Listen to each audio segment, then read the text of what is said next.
me read this so I get this right. That we're going to be talking about now is keeping one step ahead of cyber threats. We're going to be talking for 20 minutes. So first, very quickly, may I get both of the panelists to introduce themselves and just tell us a bit about their work in cybersecurity. Hi, good afternoon everybody. My name is Rajgopal Nayak. I work as the Chief Technology Officer at Metro Brands Limited. We are a primarily offline footwear retailer operating multiple stores under the brand names of Metro, Mochi, Walkway, Crocs, FitFlop, Proline, Fila and Biofoot. I do hope you own at least a pair of our footwear, and I'm sure the ladies in the house own much more. Thank you for your patronage. Thank you.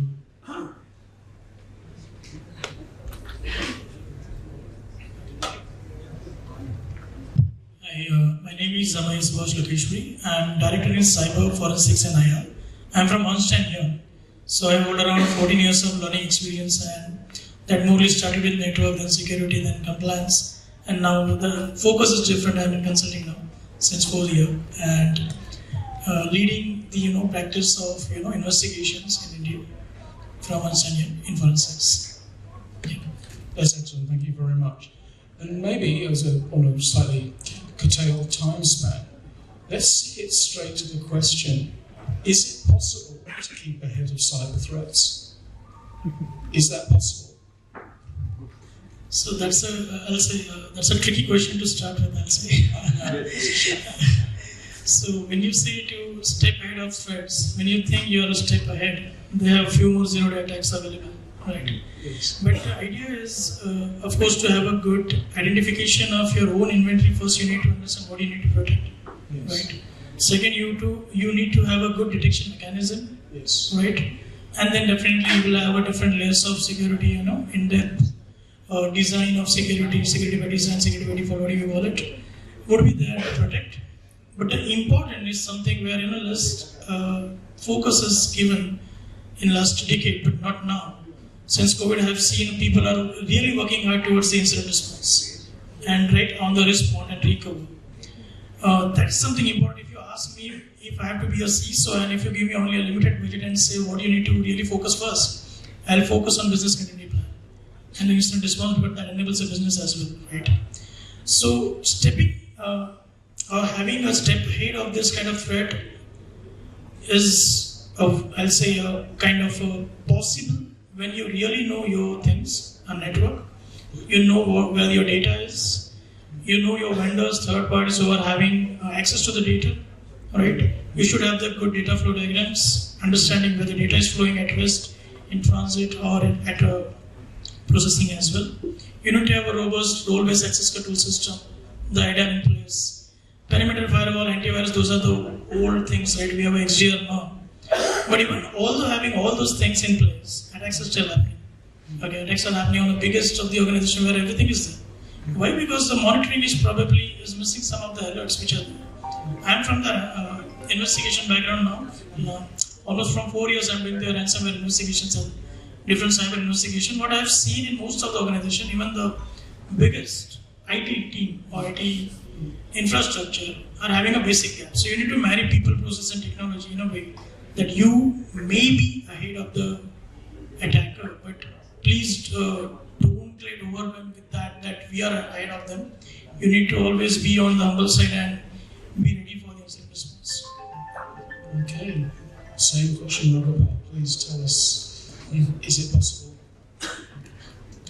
So, the threat actors and the people who prevent that, it's like yin and yang. They'll always exist, right? And each one is trying to outdo the other.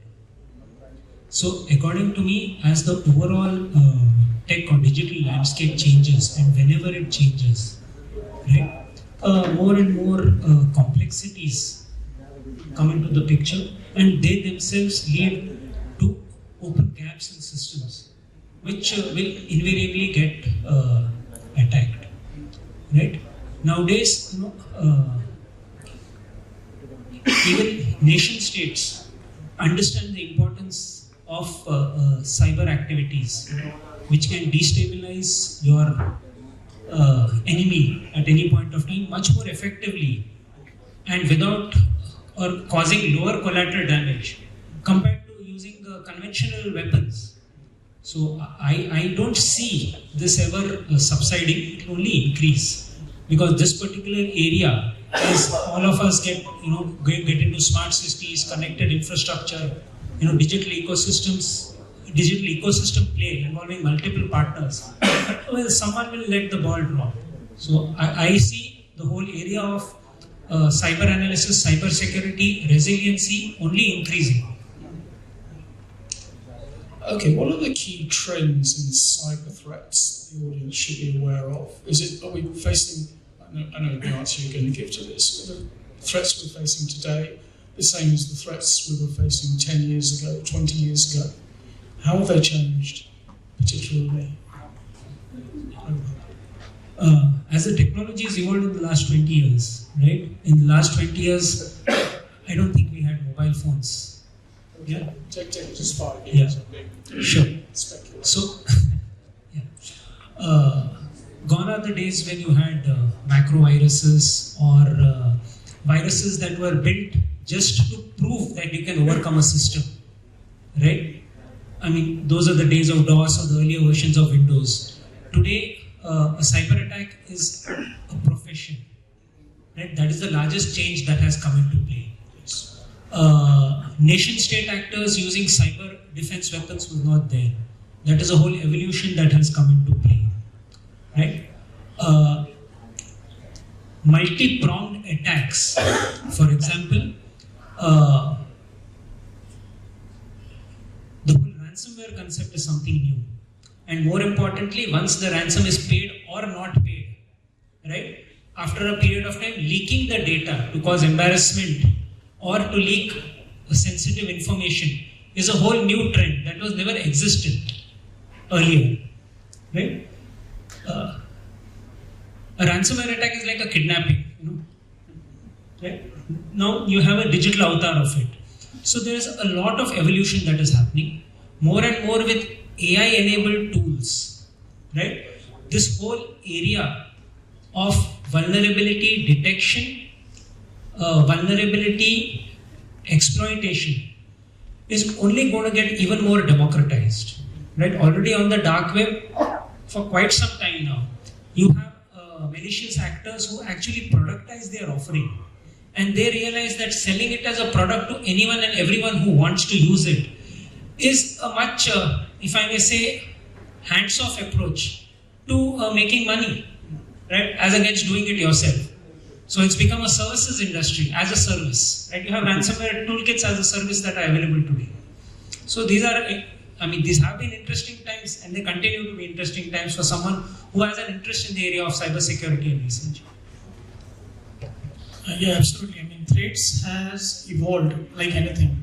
Earlier, we used to see a script kiddies, like you said, right? There were script kiddies. You can do Google, try to have some code and then try something. But now it is like state-sponsored. Now it has evolved, or sophistication has increased like anything, right? And the motive also has changed, right? Earlier, we used to understood that, okay, this is being used for money, right? But we have to understand, let's take an example.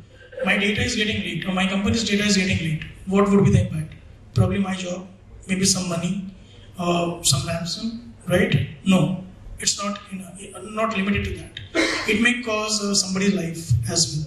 Also, that money is being used in, used by the attackers in a terrorism purpose. So it is a matter of national security when you are actually protecting your data, irrespective whether it is your data or any company's data. That is one. And I've seen one. I'll just add to that. I've seen a magic quadrant of threat actors as well. Okay, so Lockbit was a topper in that 3.0. So see the way they are going. He rightly said it is coming as a service, ransomware as a service. So you don't need to be expert to do some attacks. You just have to opt a service, go to dark web, and you can do that, right? Knowing the champs sitting over here are here to defend, right? But we have to defend always. So that's what something I would like to say. That's excellent. Can I put another question in relation to the adoption of security measures. I did some research on this a while back, and a lot of companies were saying to me, yes, we want to be bulletproof if we possibly can, but the amount of our system that it takes up to offer security, that is, you almost have to, allow 5 or 10% of the whole frame just to offer security, never mind the work that the system's meant to be doing. What would you say? Is that a realistic view, or can security be done so it kind of economizes on the amount of compute it requires to make it effective? Okay, I'll just answer it in a different way. I have worked on multiple firewalls, in my life. So I won't work on a WatchGuard. WatchGuard is like a niche firewall in the quadrant, right? Fortunately, I've never seen attacks in my company on that time. And when I switched, I've also used a Palo Alto. I implemented Palo Alto, then I left, I went. After years, I heard about an incident in that company, right? So it's not about what system you have, what tool you have only, right? You need to have the right configuration in place. So misconfiguration is one, investment is second. Coverage is very much important. You need to identify first what your inventory, and importantly your digital footprints which are exposed over the internet, right? That is important. And firewall and antivirus will suffice. That is not the right answer. You need to understand, I'll say it this way, Y2K, if you remember, right? That was something all this computer era started, and it was an asset-driven era, ISO 27000, 2005, right? The next decade was the process-oriented, which is ISO 27001, 2013, and now it is completely data-driven, right? So that doesn't mean we need to protect asset and processes. You need to have all the asset protection, you need to have right processes controls in place, you need to have a good administrative logical controls in place, and then you need to invest in the technology. But you need to have a data to be protected apart from what you are saying. Why I'm saying is because we are seeing a crisis of confidence nowadays from the data subjects. So when I say that, a lot of IT big companies are capturing a lot of data, right? With that comes a lot of responsibility will be coming with that towards them, because they need to maintain the confidence of the people or the subjects from where they're collecting the data, right? So more technology they are investing, more controls they are investing, more audits they are getting done, and more assurance they can provide to the data subject. That is something will help to come out of this crisis of confidence with respect to the data as well. So both the elements are now going together. One is your infra level and another is the data level. So, the whole area of cyber security now evolved into information security, and as rightly covered by him, right? It's no longer just the systems that you're protecting. The data is something that's a new area of interest, specifically triggered by the DPDP Act that has come in, right? And I'm sure all of us are wondering how to, protect our assets. More importantly, first identify our assets, that are deemed critical as far as the Act is concerned. Right? So the typical way to go about it, of course, one has to realize now when you look at your security budget, it's not just detection, prevention, remediation, right? It also comes into the area of audits. One of the things that comes in as part of DPDP is the need to have data privacy audit on a regular basis. There will be a one-time investment that comes in the area of onboarding yourself and more importantly, our ecosystem partners.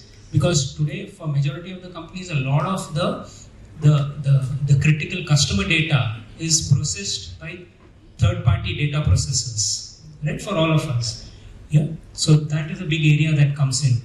When one looks at one cyber budget, the whole insurance component, right, also should be covered as part of that.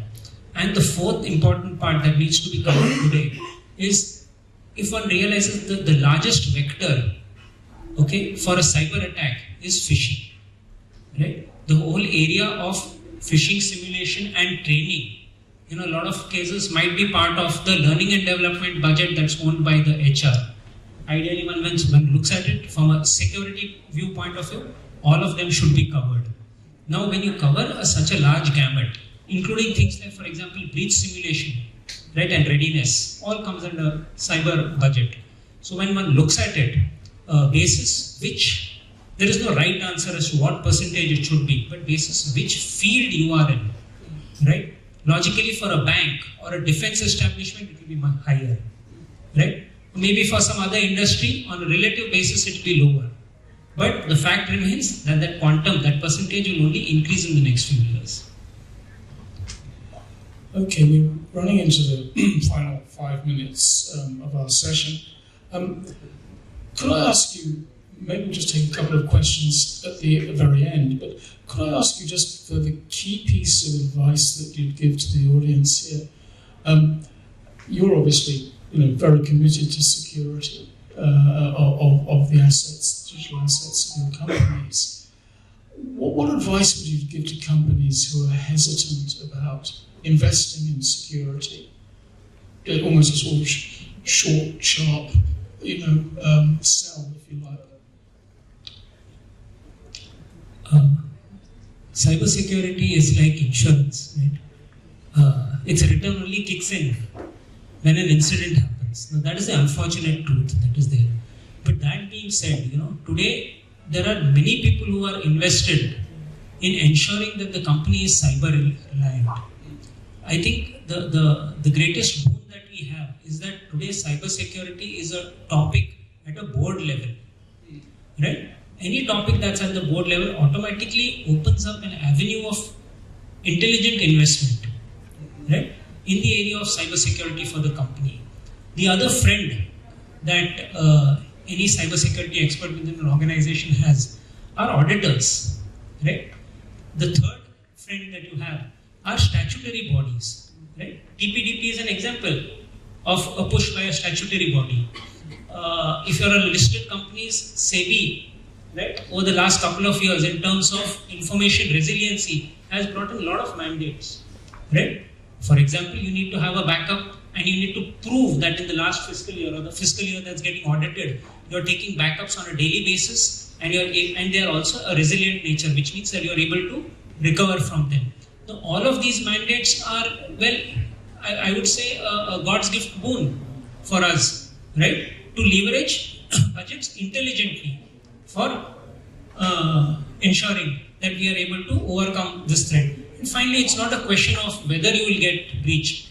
Okay, it's a question of when you will get breached, and more importantly, will you even be aware that you got breached till a sufficient time passes, right? More and more threat actors, when they breach you, they wait for a time period because it's a long game for them, and only then leak out the information. For example, whenever there is, maybe they are aware of some critical merger or acquisition that is happening, or a time when the company is more vulnerable, right? So it's a strategic play that is happening, and I do believe all of us are capable enough to convince the management on why money is well spent in the area of resiliency, if I may say so.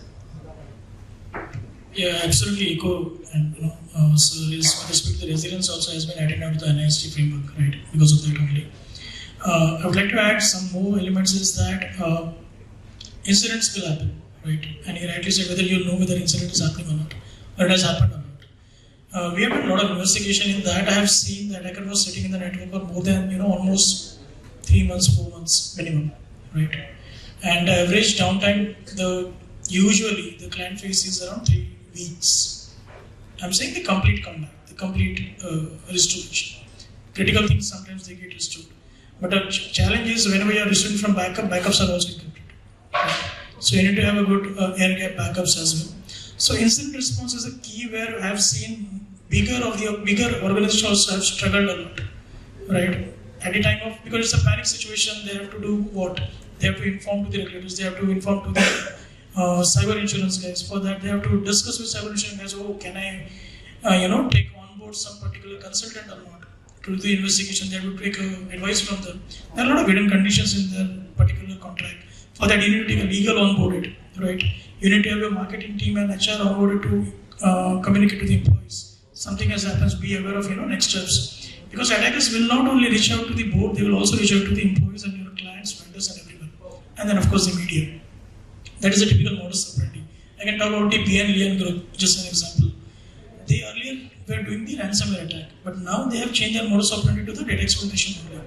After data exploitation, they will just try to call your or communicate with your vendors, contracts, third parties, your employees, and they will try to mentally harass you to take the money out. Right? So it is important to have a good communication channel when there is an incident. Example, Now today there is a ransomware attack. You cannot communicate using your Microsoft Teams, which is already integrated. You need to have a parallel system where you can communicate to the employees or to the CMT, the crisis management team. Right? That is something I think IR is very key. And just to add like 10 seconds, you need to perform a good DFR. The DFR is Digital Forensic Readiness Assessment. Because when you go and claim to the insurance, you need to have a right set of evidences available, which are admissible in court as well, and which you need to have a right forensic expert to collect it and keep it for you and analyze for you. A right report, which is admissible in court and also acceptable by the insurance. Yeah. Okay, that's great. And with that, we end our slightly curtailed session. We're not going to have time for questions, but there's going to be networking drinks after the final panel, which sort of starts around now. So please do, collar our speakers and ask them questions on this very, very critical subject. A lot of the discourse today has actually been about reputation. Data centers are no longer things that remain hidden and no one knows about. They're core, and people know this. And security is one area where a brand can be threatened, not just a data center. If you look at a couple of the telcos in Australia, one of them lost almost 20% of their stock market value after a particularly savage cyber attack. And you can't see it, you don't know it's happening, as the experts have said. So it's a subject that's probably deserving that everyone in and around a data center is aware of, not just security people. So please join me in thanking our panelists.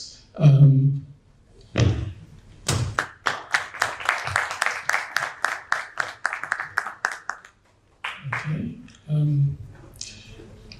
Just